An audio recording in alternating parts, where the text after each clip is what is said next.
In this video, I'll show you how the TARS agent and UI TARS can actually see your screen and control your computer like a human would. If you find this useful, subscribe and leave a like. Otherwise, let's get started. Most AI assistants are stuck inside a web browser and cannot touch the files or apps on your actual desktop. Whether you are using Windows or Mac, UI TARS solves this by giving the AI eyes to see your icons and also hands to click on them. Before this, AI could only write code or text.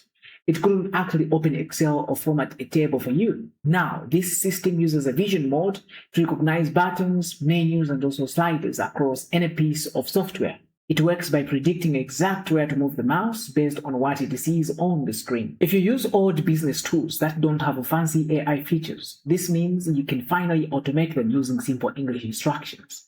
Because it uses vision, it doesn't need special background access to work. It just looks and acts exactly like a person would. This is a game changer for repetitive office tasks that actually takes hours of manual clicking. Here's what you should do right now. Go to the UI TARS GitHub page or use the Hanging Face demo to see the 7B module in action. If you are a beginner, start with a browser agent first to see how it navigates websites before letting it control your full desktop. It is currently one of the most powerful free open source ways to turn your computer into an autonomous workstation. Here is their GitHub repo and you can see how it is doing. When you scroll down here, you can see we offer a UI TARS desktop version which can operate on your local personal device. To use it, you can click on this link. To use UI TARS in the web automation, you may prefer to use the open source project. So when you click on this, there is the open source project, which is midjourney.js.